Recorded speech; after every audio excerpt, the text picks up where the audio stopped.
Okay, so I found myself a couple of weeks ago in a situation where I was reflecting over my past and literally having a breakdown, crying, and I got to a point where I actually started speaking so negatively to myself. I remember saying, I hate you, I can't stand you, you're stupid. I called myself the B word. Like, what is that?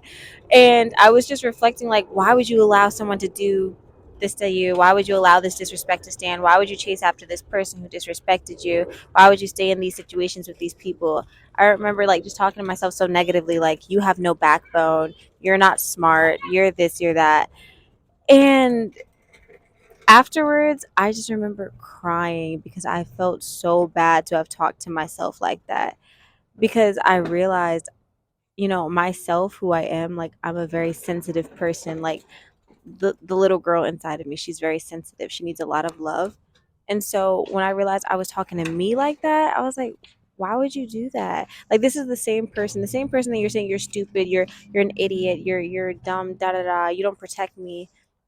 This is the same person who fights for you every day, who has gone through so much healing and has taken on such an intense journey getting closer to God just so that you can feel better, and you're going to talk to her like that. I couldn't even believe it. And I had this breakthrough and I came up with this new concept, and I don't know if this is new or if it's mine, but I came up with the concept of there are three people inside of me, the way I see it. So the first person, I'm going to say this is the lowest version of me, and not saying that in a negative way, but just is like the base level of me. And that is my inner child.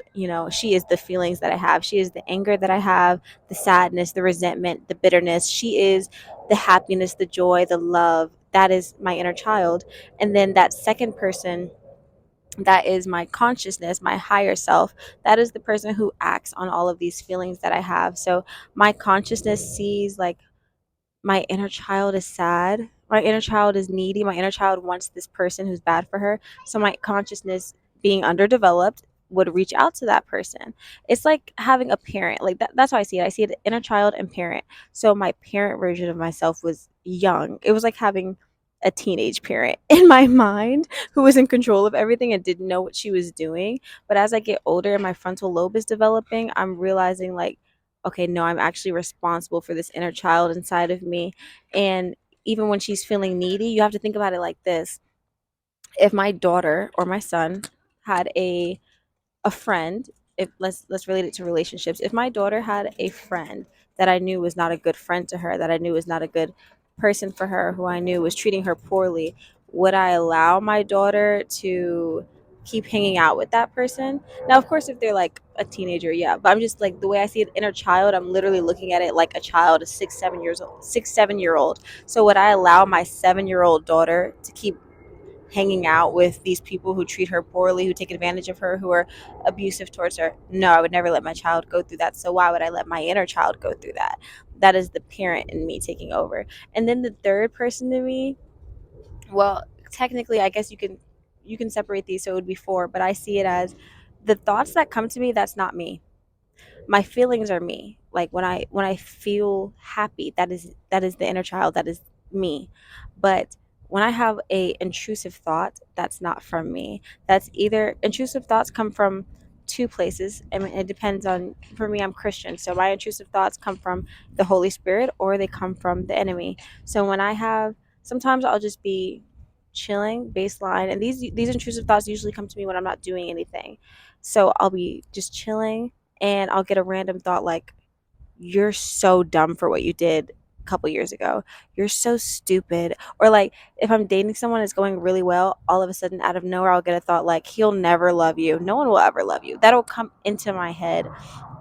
And those thoughts, I used to believe that was me. Like, oh, I'm thinking so negatively. No, that's not me. That's not who I am. Those thoughts are literally downloaded into me.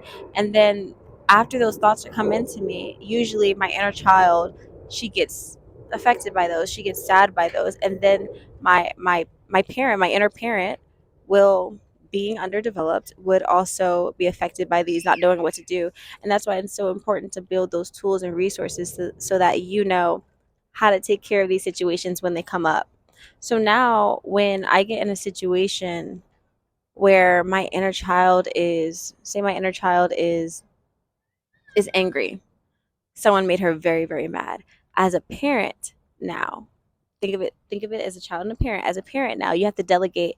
Am I going to allow my child to scream and shout and act irrationally and crazy to get her point across because she's angry?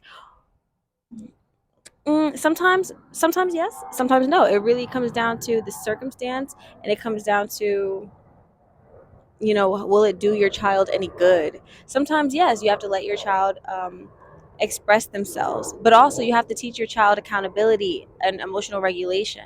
So no, I don't allow myself to just act out and do everything that I want all of the time. But there are times when I will feel maybe someone really disrespected me, and my inner child wants to really bite back at them. And sometimes I'll let myself, because why would I not? If someone that's like for me, the way I look at it is like if someone was picking on my kid at the park and my kid finally stood up and was like, "Hey, get the freak away from me," or pushed them back or whatever, I wouldn't be mad at them for that. You did what you had to do. You stood up for yourself. But would I allow them to then attack the child and berate them and jump on them? No, I wouldn't. At that point, I would separate it and like, no, we're not going to do all of that. So it really comes down to, I guess, like looking at your parenting style, how you would be there for your actual child and being there for yourself in that way. This also comes down to feelings of like shame and regret. So sometimes, like in my life, I've had moments where I felt so shameful about things I've done in my past, so embarrassed, so full of regret, and I would just sit there like no one could make me feel better. I or everyone else could, but maybe I couldn't make myself feel better about the circumstance. And the way I think about it is I would take myself out of the situation and look at it this way. If my child had done the things I did and came to me and told me, "Mommy, I made this mistake. Mommy, I'm so embarrassed. I did this. This wasn't very womanly of me. This wasn't very godly of me. Um, People will judge me for this." What would I say to my daughter? I wouldn't judge her. I would say, "Well, you've learned from that mistake. Maybe that wasn't the best thing to do, but it has nothing to do with who you are as a person now. Now that you know that you shouldn't have done that, you've grown from it. I'm proud of you. I love you. My love for you is unconditional." And that's how I would respond to my daughter. And that's how I would respond to my sisters and my friends and my mother. And so I have to give myself that same response. I'm trying to think of what else. So this inner child, inner parent dynamic, I also realized, like, me being a highly sensitive person and just a kind person in general, I would open myself up to people so easily. And I would open myself up to being hurt, to wounds, to people taking advantage of me and using me. And I think I finally found a solution for that with this new thought process of the inner parent, inner child, is that I don't allow just anyone to be around my child. If you had a kid, you wouldn't allow just anyone to be around them. So I wouldn't just allow anyone to be around my inner child, you know?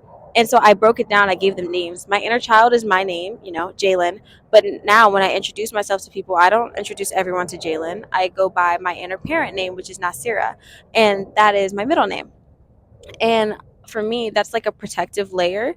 It allows me to build up that wall. And, it's not saying that the wall needs to be 1,000 miles high, but me as someone I don't usually have strong boundaries and strong walls. So for me, this is a big big difference. And so when I introduce myself to people, I introduce myself to Nasira. And Nasira is that inner parent. And Nasira is scoping the scenery. And Nasira is basically looking at who you are as a person and your character. And from there, I can decide whether I introduce you to Jalen.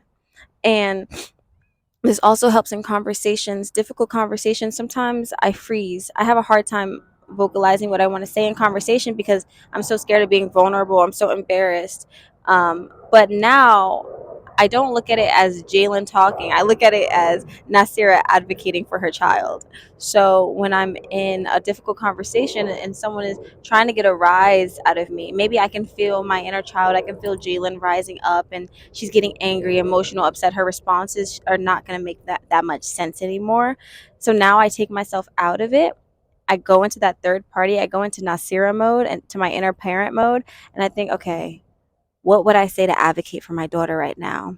If someone hurt my daughter and then showed up at her house and then was asking me, can I talk to her? What would I say to advocate for her? And I take that same energy when someone hurts me and then comes to me and wants to talk to me. And I have that conversation. And it might look something like, hey, you really hurt.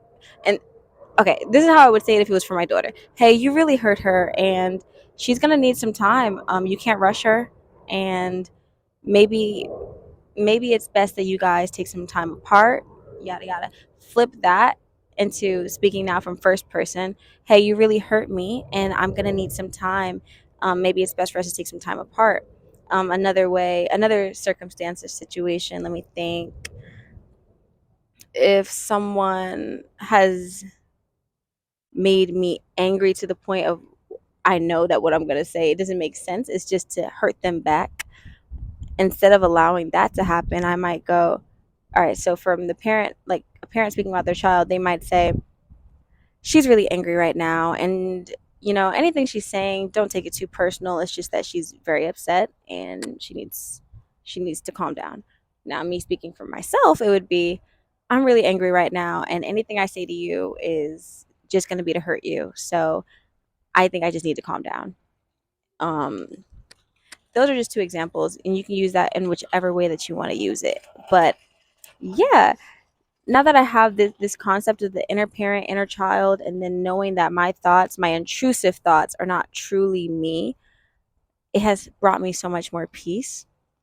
It's helped me in a lot of difficult conversations, and it's helped me to forgive myself because I realized like I was it was weird because both parts of me were angry. I was angry at myself for feeling the way I felt. And then I was also angry at myself for not defending myself. So it was a parent angry at the child and the child angry at the parent. The parent was angry at the child like how can you miss someone who hurts you? Why do you I just told you how bad they are for you and you keep missing them. Like you're actually making me mad.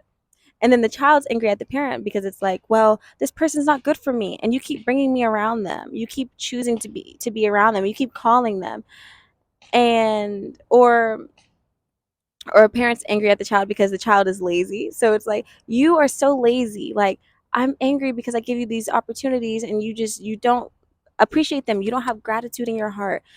The child might be angry at the parent like you don't push me enough. You don't discipline me. You don't give me structure and guidance. So it's you see how they that that turmoil can surface. I realized I was angry at myself on two different levels, and now I'm not angry at my child anymore. When I miss someone who's bad for me, I don't feel angry at myself. I used to feel angry at myself. Now I just realize that's just normal. My inner child's a child. She has a lot of emotions. She misses people. She craves things that are bad for her. She can be lazy sometimes. She can be, just angry and moody. That's fine. That's not on the it's not on the child to be mature. It's on the parent. So it's not on me to not feel a certain way. It's on my parent. It's on my higher self to not act on every single thing that I feel.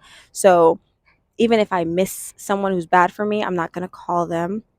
Even if I feel like I don't want to do something, I'm lazy, I have to make myself because I am in control of myself. And these things didn't click for me until recently. I'm 24 years old now.